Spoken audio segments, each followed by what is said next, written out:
Bonjour à toutes et à tous et merci de votre inscrit aussi nombreux ce soir pour cette visioconférence portant sur la communication avec des personnes présentant une maladie neurodégénérative, maladie d'Alzheimer ou apparentée dans ce contexte de confinement lié au fameux Covid-19. Je me présente, donc Axel Deval, je suis neuropsychologue et j'exerce une partie de mon activité professionnelle en EHPAD avec une population très diverse, je pense comme beaucoup d'entre vous qui travaillent en EHPAD, allant d'unités classiques, touchant essentiellement des personnes ayant un vieillissement normal, accueillant des personnes avec principalement des troubles d'ordre physique, en tout cas avec peu de troubles cognitifs, et une autre partie de mes patients résidant en unité sécurisée, protégée, avec des difficultés cognitives associées à la population qu'on connaît tous, hein, avec une atteinte de maladie neurodégénérative. Nécessitant un accompagnement spécifique au sein d'unités de ce type d'unité. L'autre partie de mon activité s'adresse toujours à des patients atteints d'une maladie neurodégénérative, mais qui restent encore à domicile avec leurs proches aidants. Donc j'ai souhaité pouvoir allier l'accompagnement des malades et aidants au domicile jusqu'à l'institution pour avoir une vision un peu plus globale de nos patients. Ce soir, donc ce temps pour moi n'est pas un cours, hein, je ne vais pas forcément vous apprendre grand-chose. Loin de moi l'idée d'être une référence sur le confinement lié à cette pathologie du Covid, mais je souhaitais surtout partager mon expérience du terrain avec vous et rappeler quelques fondamentaux dans l'accompagnement de nos patients. C'est l'Institut France Alzheimer qui est l'organisme de formation de l'association France Alzheimer et maladies apparentées depuis 1991, qui m'a demandé d'intervenir auprès de vous ce soir dans le cadre d'un dispositif spécial qui a été mis en place pendant ce confinement. Il s'agit de conférences destinées à des professionnels mises en ligne, webinars, afin de répondre en fait aux préoccupations qu'on peut tous avoir, nous professionnels, accompagnant des personnes atteintes de maladies d'Alzheimer ou apparentées, que ce soit en établissement ou au domicile. Cette conférence va se dérouler de la manière suivante. Une première partie qui sera un temps plutôt de présentation où j'exposerai, comme je vous l'ai dit tout à l'heure, mon vécu professionnel ainsi que les moyens de communication qui ont pu fonctionner pour moi, en tout cas pour ma part, dans certaines situations et avec certains de mes patients lors de l'apparition de troubles du comportement, par exemple. Et une seconde partie qui sera un temps d'échange où je vous invite vivement à me communiquer des questions écrites. Normalement, vous devez voir un bouton questions qui s'affiche sur votre écran afin de pouvoir interagir avec moi et que vous puissiez nous communiquer en tout cas votre ressenti sur la situation actuelle que vous vivez et que vous puissiez aussi nous partager vos problématiques de terrain. Je rappelle que ce temps d'échange est évidemment possible seulement dans un cadre de bienveillance et de non-jugement, donc toute question sera intéressante à traiter, surtout qu'il me semble en plus que ce soir on est plusieurs corps professionnels représentés.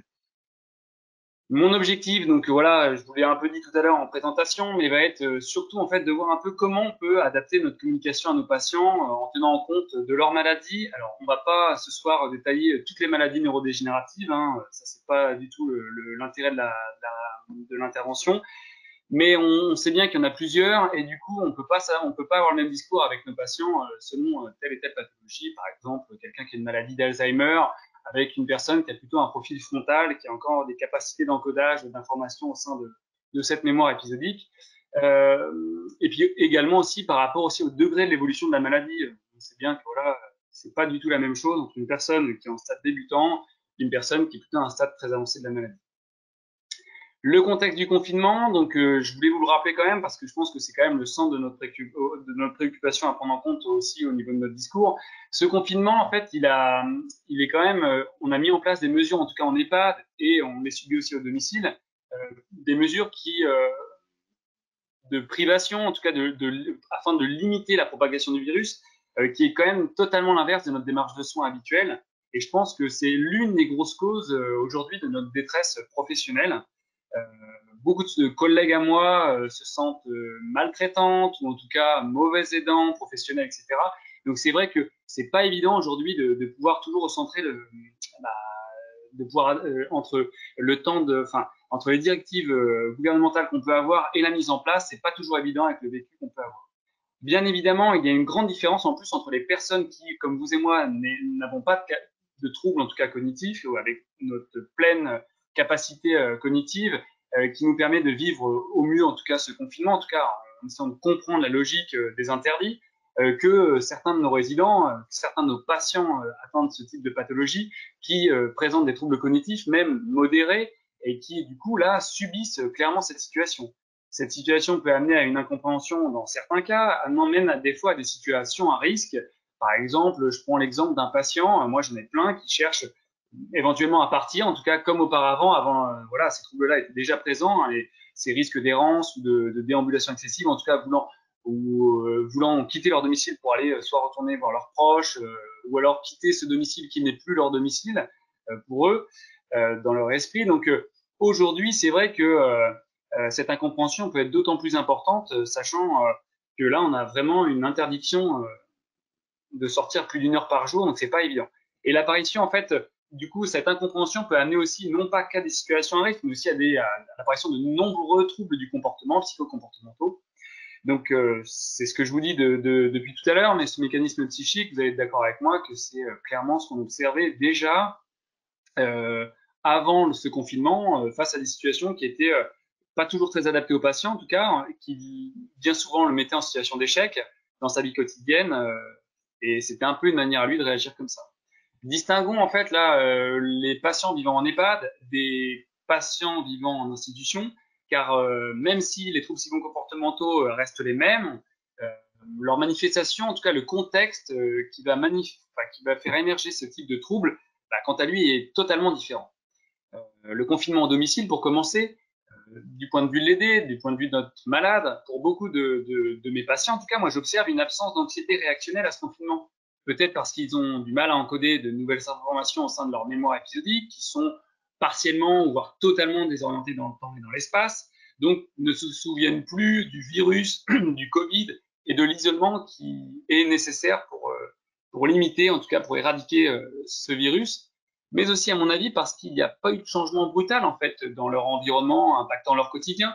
En effet, toujours le même domicile avec le même agencement spatial, favorisant une certaine liberté d'aller et venir au sein de leur domicile, ainsi que le même entourage familial, épouse, enfants, qui sont déjà présents dans leur logement avant le confinement, qui permet une certaine continuité et stabilité qui est quand même la base de la rassurance d'un de nos patients qui est désorienté.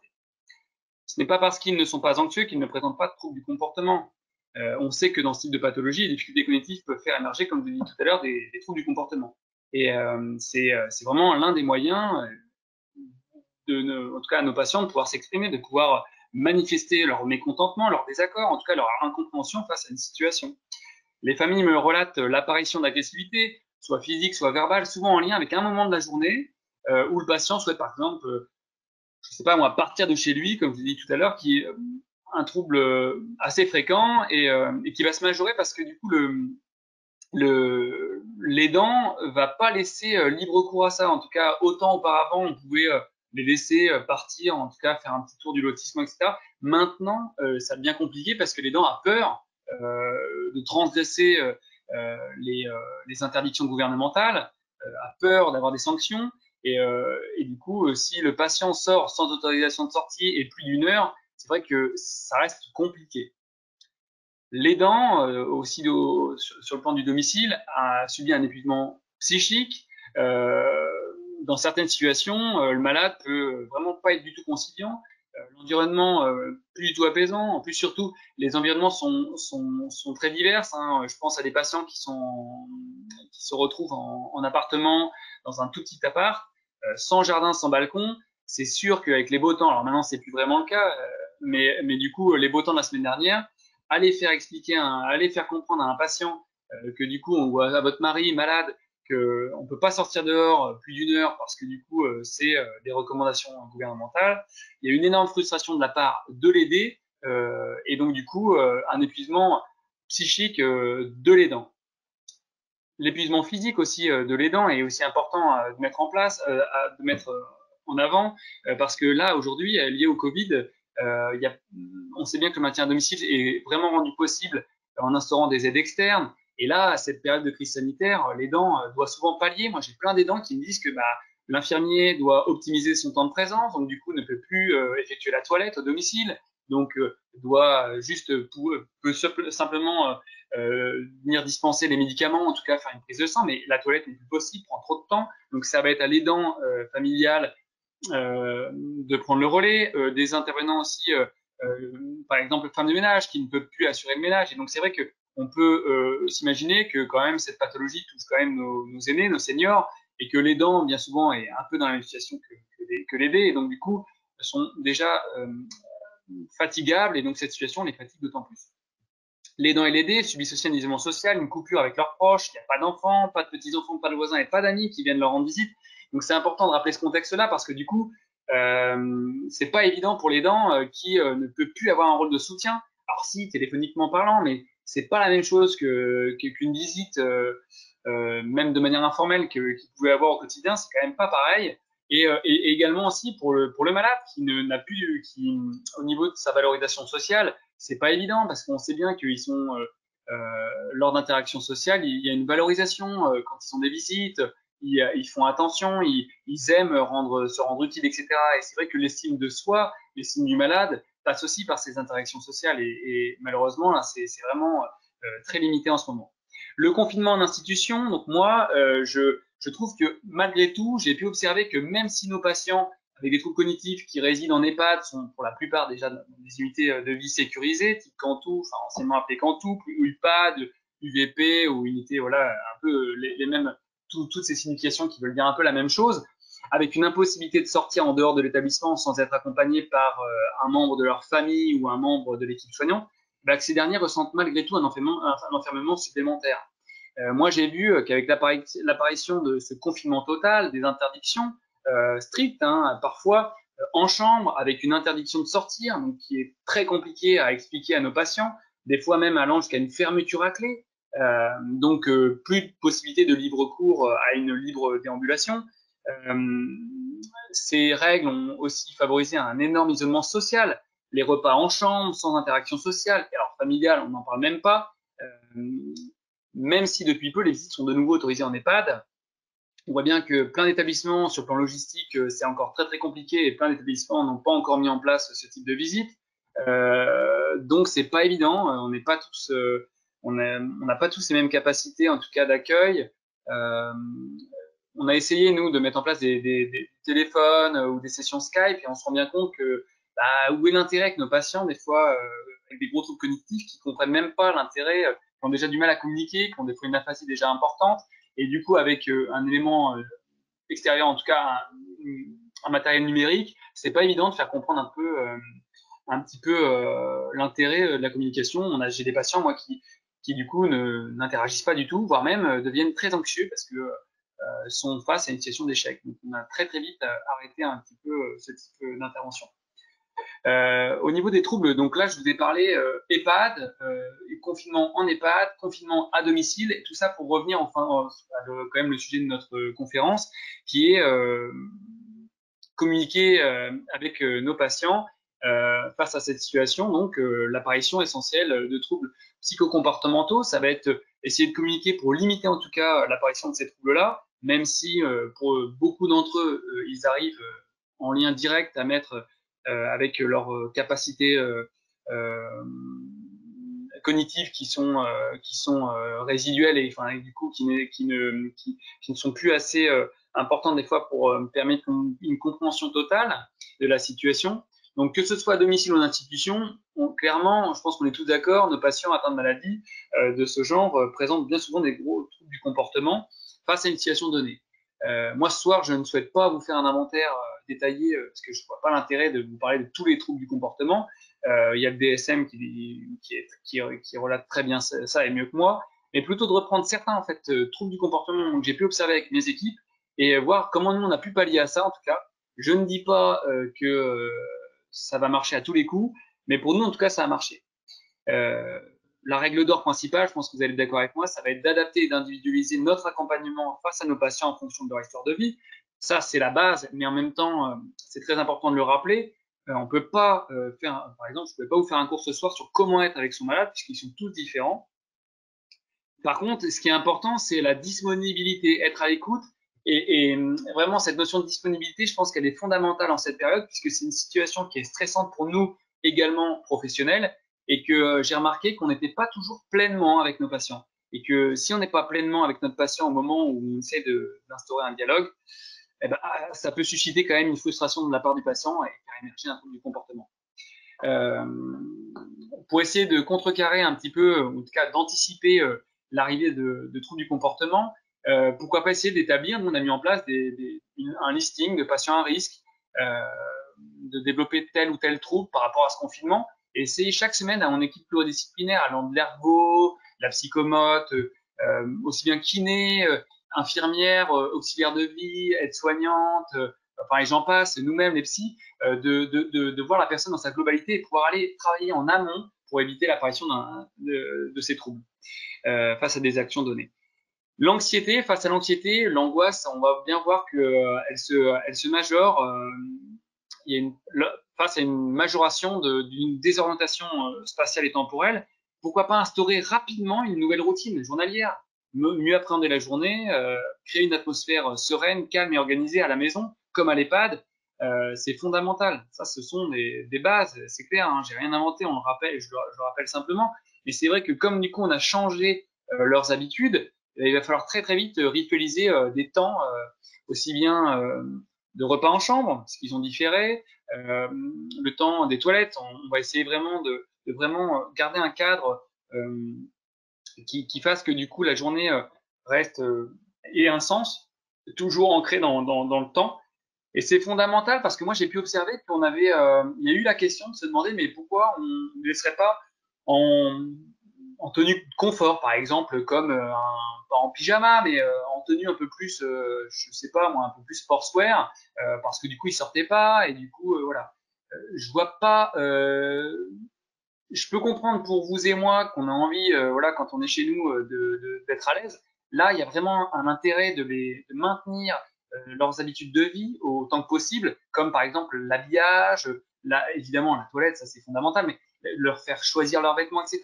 C'est d'autant de choses qui vont permettre d'éviter l'inversion du cycle veille-sommeil et du coup, bah, pareil, limiter l'arrivée d'anxiété et d'angoisse au sein de leur vie quotidienne. Pareil, je pense aussi au délire de persécution. Le patient qui pense que son épouse s'est absentée alors qu'elle est partie faire des courses, on le sait bien, hein, de son domicile et qu'en fin de compte, elle le trompe. C'est pas d'aujourd'hui, mais c'est vrai que moi j'ai des patients qui me l'ont pas mal relaté parce que bah, l'aidant est un peu le centre d'intérêt de l'aider, surtout au domicile, surtout aujourd'hui où bah, il y a plus d'interaction parce que bah, moi par exemple mes patients ne viennent plus à mes ateliers mémoire qui était un temps très formalisé, c'était un rituel tous les lundis, tous les mardis, tous les jeudis. Et donc, du coup, là, il n'y a plus rien. Donc, bah, ils se retrouvent qu'avec leur épouse. Alors, c'est très bien, hein, mais du coup, c'est vrai que bah, ils vont cibler, dès qu'il y a l'absence de cette recherche, bah, ils vont imaginer des choses. Et donc, c'est pas facile. Donc, comment faire, même en tant qu'aidant professionnel, moi, j'ai envie de vous dire, bah, c'est ce que vous faites déjà, à mon avis, c'est recentrer son attention sur l'aide du patient, sur autre chose, quelque chose qui va, d'ordinaire, en tout cas, l'apaiser. Euh, ça veut, par exemple, je sais pas, discuter sur des éléments autobiographiques, sur son mariage, sur son métier d'avant, sur ses enfants. On sait bien que nos malades ont souvent une bonne préservation de leur mémoire sémantique, donc on peut vraiment aller sur leurs connaissances anciennes, il n'y a aucun souci. L'humour aussi, alors du coup, ça va peut-être vous faire rire, mais moi, ce que j'ai remarqué, c'est que là, j'ai une question que je vois où on parlait justement, on me demande comment faire face aussi à la communication, parce qu'on a tous des masques, des blouses. En tout cas, moi, habituellement, j'ai pas de blouse, j'ai pas de masque, et là, du coup, arriver à voir mes patients avec un masque, c'est quand même compliqué, parce que du coup, on sait bien que tout ce qui est au niveau de nos rictus, etc., de toute la sphère au niveau visuel, c'est hyper important. Le visage, ça apporte plein d'informations dans la communication, sachant qu'il y a déjà une aphasie qui est présente, donc ça aide quand même à la communication de nos patients. Et ben moi j'ai remarqué que ben, ils arrivaient quand même à me reconnaître en fait, malgré le masque. C'est vrai que la parole est compliquée, il faut que je parle plus fort, mais en passant par l'humour, en passant par ce fameux, mes patients m'envoient souvent des tus très vite, donc je les recadre pas, il y a aucun intérêt. L'idée c'est que le tu les rassure, donc ils me reconnaissent. L'humour, moi je prends l'exemple de Fernande là que j'ai vu il y a pas longtemps, qui à chaque fois que je rentrais dans sa chambre et donc elle continue à me le faire, me dit tu sais qui je suis? Et donc, je lui dis, bah, Fernande. Elle me dit, oui, et quand tu vois Fernande? Donc, je vous fais pas, voilà, vous connaissez la chanson. Et elle éclate de rire, alors que c'est une personne qui, je dis pas que c'est moi, mais elle le fait aussi avec d'autres, et du coup, qui, dans la journée, passe son temps un peu à pleurer. Donc, ce temps d'humour est nécessaire, et je pense que c'est un peu la clé aussi de notre accompagnement. Au niveau des questions itératives, moi, je vais vous prendre l'exemple d'une patiente qui me l'a fait encore là, il y a peu de temps, là, en début de semaine dernière, qui, je vais la voir et elle me dit voilà, mais qu'est-ce que je fais dans ma chambre? Pourquoi je suis dans ma chambre? Du coup, moi, spontanément, je lui dis, mais d'après toi, est-ce que tu imagines un peu l'idée de la raison pour laquelle tu es dans ta chambre? Et elle me dit, mais oui, oui, c'est ça, oui, je sais, c'est à cause du coro. Et, et du coup, là, je vois bien qu'il y a un intérêt, elle a encodé partiellement l'information. Donc là, du coup, je suis allé sur la recontextualisation, je suis allé lui donner des informations, et donc elle était, en tout cas, valorisée, parce que du coup, elle était contente d'avoir retrouvé par elle-même un peu l'information. Je l'ai un peu indicé, et du coup, pour elle, c'était elle qui m'avait donné les informations. 10 minutes après, mais pourquoi je suis enfermé dans ma chambre? Donc là, l'idée, c'est qu'on voit bien que bah, l'encodage c'est pas fait à première vue. Pour moi, il n'y a aucun intérêt de repartir sur l'explication très clairement de l'intérêt, pourquoi elle est dans sa chambre, etc. Là, on est parti simplement dans le jardin thérapeutique parce que je voyais très clairement que l'enfermement, elle lui pesait. Donc, on est allé dans le jardin thérapeutique, j'ai changé son attention sur une discussion sur ses enfants, etc. Et voilà. Et du coup, elle a passé un bon moment, en tout cas un espace-temps déconfiné. Et quand elle est revenue dans sa chambre, bah, ça a été beaucoup mieux. L'importance aussi, donc d'où l'importance de connaître les capacités cognitives de nos patients. Ils sont tous différents et c'est vrai qu'on ne peut pas avoir on a des grandes lignes directrices, mais on ne peut pas avoir des phrases toutes préfaites, ça c'est clair. Il faut aussi privilégier les formulations positives. Ça me fait penser, donc c'est-à-dire essayer de fixer leur attention sur sur l'aspect positif. Faut pas leur dire, enfin moi, enfin, c'est pas faut pas, mais faut éviter de leur dire, vous n'avez pas le droit de sortir de chez vous, monsieur Untel, ou vous n'avez pas le droit de sortir de votre chambre, mais plutôt restez ici, vous allez vous reposer, ou surtout ne vous inquiétez pas. Et oui, sauf que le cerveau, il va juste encoder, inquiétez-vous, quoi. Donc du coup, la négation est quand même très compliquée à encoder, et il faut vraiment rester dans ce côté, c'est toujours de parler de l'aspect positif, de ce qu'ils vont pouvoir faire et pas de ce qu'ils ne vont pas pouvoir faire dans cette période-là. Par rapport à l'agressivité physique, moi j'ai vu des patients, pas forcément une hétéro-agressivité, mais même une auto-agressivité, hein, qui tapent dans les portes, qui comprennent pas trop la situation. On est bien d'accord, hein, je pense que je suis pas le seul à avoir pu observer ça. Donc comment faire? Ben, moi j'ai envie de vous dire, communication pas forcément verbale, hein, là on peut juste aussi des fois les laisser déambuler dans les espaces de vie collectif. Surtout qu'aujourd'hui maintenant on est en train de décloisonner un peu ce confinement, il faut y aller doucement, mais on peut moi, j'ai mes patients qui, bien sûr, de manière individuelle, sortent dans l'espace de vie collective, déambulent un peu, voilà, comme ils l'entendent, plusieurs fois dans la journée. Pourquoi pas aussi, nous, on a instauré des repas thérapeutiques. Alors, c'est quoi? C'est juste thérapeutique parce que du coup, on agit sur ce côté isolement social et du coup, on a proposé à des personnes euh, une personne par exemple qui mange avec une équipe soignante ou alors plutôt deux résidents, là je parle surtout pour l'EHPAD, qui mangent avec les bons 1,50 m de distance, mais qui puissent interagir socialement. Ça, on l'a fait surtout quand on observait une dénutrition, une perte de poids, et on voit bien que quand même l'interaction sociale, elle est fondamentale même sur le temps des repas. L'agressivité verbale, quant à elle, bah, du coup, voilà, je sais pas si on envie de vous dire, comme avant le confinement, hein, bah, on va essayer de focaliser leur attention sur autre chose, quelque chose qui va les rassurer. Des fois, ça peut être aussi votre présence qui est ressentie comme une agression, donc bah, sortir, aussi savoir laisser le patient seul, se recentrer sur lui-même, c'est hyper important. Je pense que vraiment nos patients qui sont en EHPAD ou à domicile ont besoin d'avoir des moments aussi seuls, de solitude. C'est hyper important. Concernant le risque d'errance, j'en ai parlé tout à l'heure, mais c'est vrai, c'est une des préoccupations principales aussi du domicile, c'est comment faire pour que mon patient ne parte pas. Bah, essayer de dévier leur attention. C'est vrai que cette porte fermée, quand le patient arrive à ce moment-là face à cette porte, bah, il vit une frustration. Très clairement, il est mis en échec, il cherche à partir, donc il va taper dedans, il va essayer de trouver la clé, il va être agressif. Donc, c'est pas toujours évident. Et là encore, là je vous en ai pas parlé, mais évidemment, hein, je vais pas vous mentir, il n'y a pas que du non pharmacologique qui marche. Bien souvent, on a aussi recours à des traitements Notre comportement avec un traitement adapté permet aussi d'éviter ce type d'agressivité parce que là, face à une fermeture de porte, c'est quand même très compliqué, hein. Il y a aussi, là, moi j'ai pu observer aussi beaucoup, enfin, chez beaucoup de patients, une apathie, une certaine apathie, en tout cas un syndrome de glissement, en tout cas un risque. Euh, c'est pas évident, ça, c'est pas évident. Et donc moi j'ai tendance avec l'équipe à vraiment cibler un plus grand nombre de visites de la part de l'équipe, mais que ça soit pour favoriser la communication aussi bien verbale, hein. Pareil, je vous disais, vous prenez les photos dans les chambres, les objets de la chambre, vous intériorisez avec. Pourquoi pas faire un petit atelier de mobilisation cognitive, faire un petit quiz, un petit bac, voilà. Mais ça peut être aussi du non-verbal, hein, du toucher relationnel, de la snozélène, tout ça, c'est autant de choses, séance bien-être. La snozélène, on peut la faire sans salle, hein, très clairement. On peut être dans la chambre et faire du 1 pour 1. L'intérêt, c'est de déconnecter notre patient de cet espace-temps qui le déprime à un espace de confort, une zone de confort, une zone où il se sent contenu et voilà.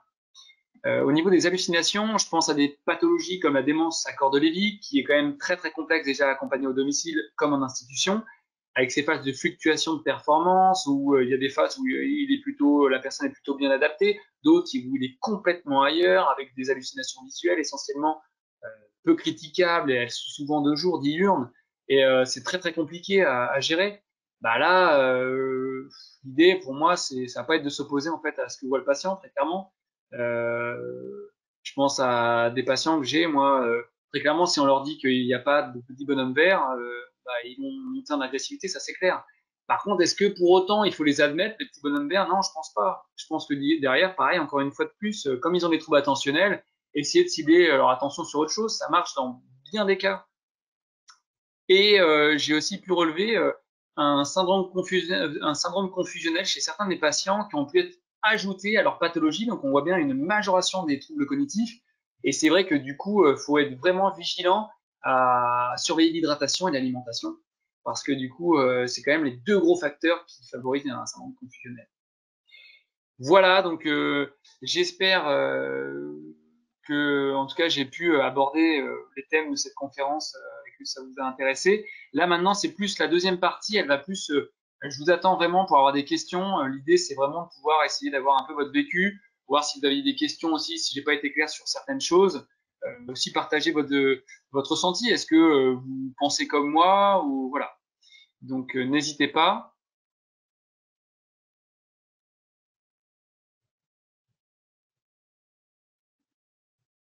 Là, j'ai une question. La question est la suivante. De nombreuses personnes malades ont tissé des liens au sein de la résidence, même si elles ne peuvent pas nommer leurs compagnons d'aventure. Elles pensent à eux et s'inquiètent de ne plus les voir en raison de confinement. Comment expliquer et donner des informations aux résidents? Comment les informer que certains d'entre eux ont été touchés par l'épidémie et sont décédés? En bref, comment ne pas mentir? Alors, voilà, je pense qu'il y a différents cas d'école. Il y a une école qui prône qu'il faut dire toute vérité et que du coup, c'est aussi ne pas infantiliser nos malades face à la réalité. Moi, je suis plus de la seconde école où je pense que du coup, très clairement, nos patients, même à un stade débutant, ont des troubles cognitifs qui font qu'ils sont dans leur réalité et que du coup, bien souvent, moi, en tout cas pour mon vécu professionnel, j'ai pas eu très clairement de retour là-dessus. Moi, mes patients, en fait, bah, quand, je sais pas, moi, je pense à une personne, quand la personne est décédée avec qui elle s'entendait très très bien, qui faisait partie de son entourage, bah, il n'y a pas eu de question, en fait. Je pense que très clairement, quand elle était dans son champ visuel, ok, quand elle est partie, il n'y a pas eu plus de questions là-dessus. Après, j'ai envie de vous dire, toute question, enfin, la question aussi de savoir, c'est est-ce que nos patients sont en capacité de faire un deuil encore aujourd'hui? Moi, je suis pas si sûr que ça, sachant qu'ils sont pas dans un temps et dans une réalité sur le plan temporel et spatial en tout cas. Donc très compliqué ça. En tout cas, il va y avoir une conférence dans les jours à venir sur sur cette fameuse notion de deuil. Donc à voir. Du coup, ça peut être intéressant de discuter là-dessus. Voilà. Alors du coup, je regarde d'autres questions.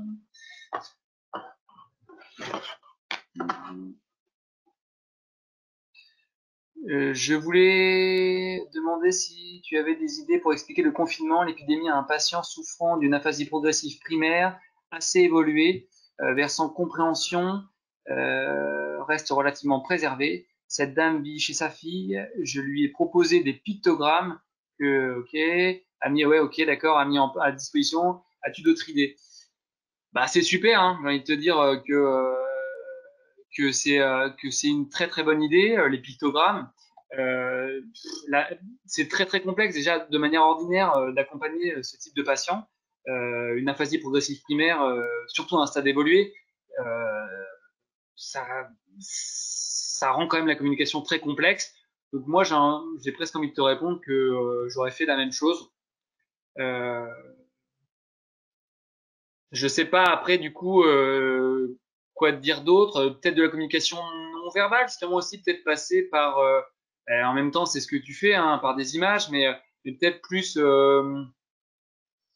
Hum, ouais, non, honnêtement, moi je pense que t'as bien fait, t'as fait ce que j'aurais fait. Non, non, moi j'aurais fait pareil avec des pictos ou des images un peu pour faire comprendre ça. Est-ce que le fait que la malade veuille sortir et veut partir signifie-t-il qu'il ne soit pas bien dans le service? Bah non, en fait, c'est complexe. C'est toute la problématique et elle est en dehors, elle est vraiment pas que liée au confinement, hein, très clairement. Moi, je note très clairement une phase de familiarisation à leur nouvel environnement. Dites-vous bien que nos patients sont vraiment déconnectés. Ils arrivent dans un nouveau lieu pour la plupart quand ils arrivent en EHPAD, même quand il y a un déménagement de domicile, et ils sont complètement perdus. Euh, ils n'ont plus de repères. Il suffit juste en plus qu'ils soient en EHPAD, ils n'ont même pas leur repère familial pour les apaiser. Est-ce que pour autant ça veut dire qu'ils sont pas bien? Bah oui, sur l'instant T, oui, puisque ça crée de l'angoisse. Après, sur le temps, on voit très vite que bah, il va y avoir une compensation de cette mémoire, de ce déficit épisodique par ce qu'on appelle le sentiment de familiarité. Le fait que du coup, souvent, moi, je réfute pas les tus. Moi, je pars du principe que si mon patient m'envoie un tu, c'est super, parce que du coup, bah, je fais partie de son contexte, ça y est, son nouveau contexte. Donc, ça rend le discours encore plus simple et plus facile. Moi, je vois bien qu'ils sont très apaisés quand ils me tutoient. Et du coup, bah, tout ça, on va dire que la nouvelle chambre, le nouvel environnement, bah, petit à petit, en mettant des routines, va devenir de plus en plus familier. Vous allez voir que du coup, bah, il ne voudra plus partir. Moi, quand j'accueille des nouvelles familles aussi, c'est ce que j'explique à nos familles, que nos patients au départ, ils cherchent qu'une chose, c'est partir, rentrer chez eux, chez leur mère, par exemple, parce que du coup, leurs parents sont très sévères et que du coup, il faut qu'ils rentrent parce que du coup, ils vont se faire enguirlander et que ça sera de ma faute. Et puis, au bout de quelques semaines, très vite, on voit bien que bah ils ont plus du tout le même discours. En tout cas, ils cherchent de moins en moins à partir, que la porte ne signifie plus du tout une sortie et qu'ils cherchent plus à déambuler en fait dans l'espace. Voilà. J'espère pouvoir avoir pu répondre. Sinon, alors, comment favoriser la relation de confiance lors d'une première rencontre à domicile avec un port de masque, les personnes étant souvent dans le déni de leurs troubles cognitifs? Ben ouais, en plus, le problème, c'est que c'est même pas, j'ai envie de vous dire, c'est même pas forcément un déni, c'est même une anosognosie. Alors, c'est un terme barbare qui veut tout simplement dire que c'est un symptôme de leur maladie qui fait qu'on ne peut pas le lever, le déni. Il n'y a pas, y a rien à faire, et tant mieux, on va dire que c'est le côté positif de leur maladie, c'est qu'ils n'ont pas conscience d'être malades.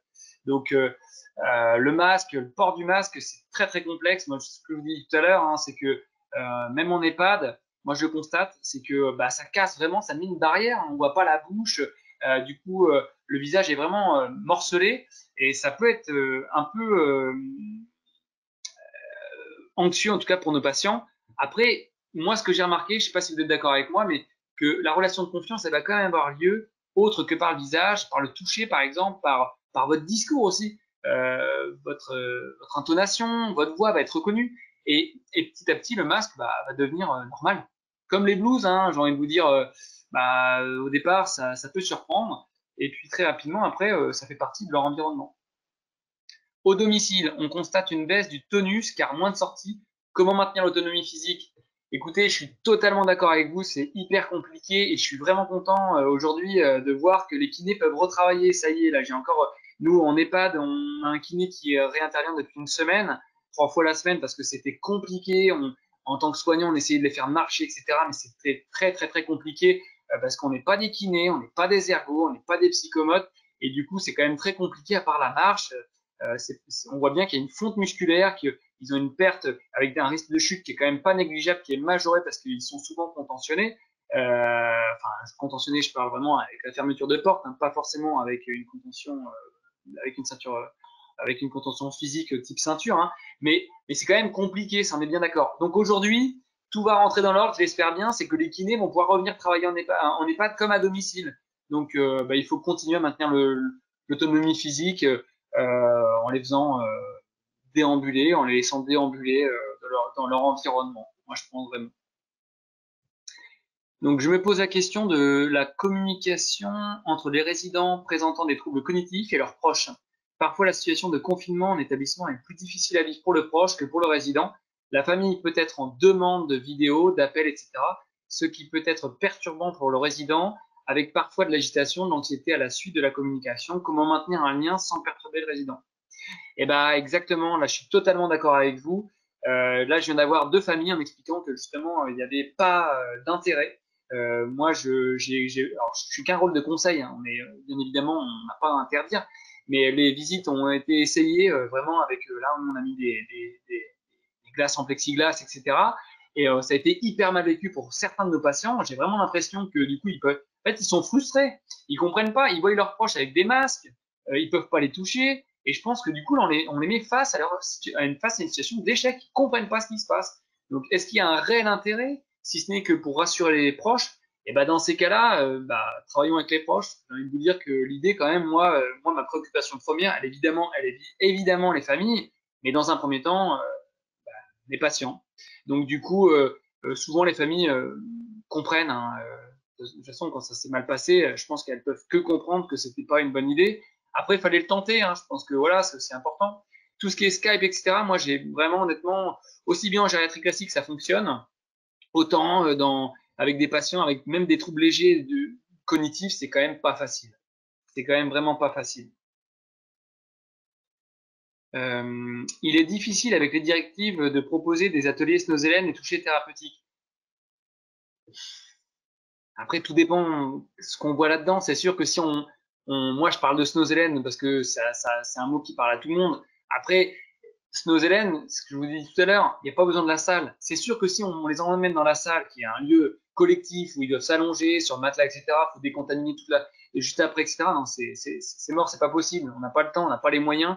On fait avec les moyens du bord et très clairement, on essaie déjà de prioriser le soin. Alors, si en plus après derrière, on a la Snozelen engendre du nettoyage à gogo, il y a pas d'intérêt.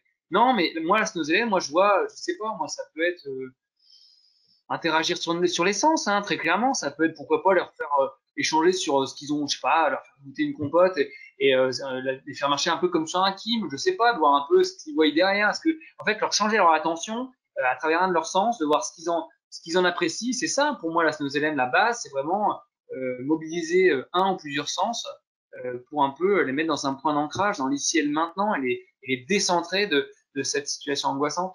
Donc pour moi, la Snozelen, elle n'est pas antinomique avec la situation actuelle. Et du coup, les massages, bah pourquoi pas en fait. Nous, manucure, massage, on les a maintenus. On les a maintenus, mais avec évidemment tout ce qui est précaution contact, donc avec des gants. C'est pas l'idéal, on est d'accord qu'il n'y a rien de mieux que le toucher peau à peau. Mais après, voilà, on peut quand même en faire malgré tout. À domicile, les auxiliaires de vie en apprentissage, je suis leur formatrice, sont très sollicités sur le plan humain et pour pallier à la solitude, les aidants ne sont pas toujours existants. Comment puis-je aider les apprentis pour leur faire relâcher cette pression en plus d'une écoute active? Je veux voir pas de temps, pour voir pas de temps en équipe, merci. Ben oui, oui, oui, je comprends bien aussi. C'est vrai que c'est très compliqué. Votre travail à domicile, pour travailler aussi au domicile des patients et travailler avec vous au quotidien habituellement, je sais que c'est pas facile. Ça peut être une force comme une faiblesse aussi, hein, d'être tout seul. C'est important. Moi, j'avoue que je suis content aussi d'être en équipe. Hein. Comment faire face Je pense que l'écoute, vous avez raison, c'est la meilleure des choses. Je peux pas vous dire mieux. Moi, c'est ce que je fais avec mes équipes. Hein. Je suis là aussi hein, de savoir que des personnes peuvent les écouter. C'est très très important. Et c'est vrai que en plus vous, en tant que formatrice, vous avez encore plus de poids. Donc c'est vraiment important aussi de leur dire que vous les comprenez. Et je pense que qu'elles font un travail formidable et que même si elles sont en fait en apprentissage et qu'on est tous sur la même situation et qu'on est tous confrontés à une situation nouvelle et c'est très très important c'est très très important de se dire que on a peu de référentiel quoi on est vraiment dans l'instant T et que c'est pas parce que j'ai 8 ans d'expérience professionnelle que je vais mieux répondre à la situation que la personne qui est en cours d'apprentissage. Donc en tout cas, je suis désolé, il va falloir que je m'arrête. J'espère avoir pu répondre à vos questions le plus clairement possible, en tout cas d'être, de vraiment me considérer avec vous en tout cas. Et je vous souhaite plein de courage pour cette situation de confinement qui va encore continuer malheureusement, encore quelques temps. Euh, donc une pensée à vous et je vous invite aussi à aller sur les autres conférences. Il va y avoir d'autres conférences, donc une conférence qui va concerner les animations en EHPAD et à domicile. Donc, vous voyez par exemple, je pense à la formatrice qui me parlait de pourquoi pas aussi peut-être leur donner des billes, des clés là-dessus, des outils préfets, justement qu'ils n'aient pas à réfléchir et qu'ils puissent venir avec des outils clés en main. Ça peut être intéressant. Et ce qui peut être aussi intéressant, c'est la conférence aussi qui va avoir lieu sur la place des familles en EHPAD, justement, on en a parlé un petit peu, mais c'est important. Je pense que du coup, on ne peut pas aider son malade sans aider sa famille. Mais voilà, faut un juste milieu. Voilà, bah écoutez, je vous remercie encore d'avoir été nombreux et nombreuses, et puis j'espère que ce temps vous aura plu. Merci, au revoir.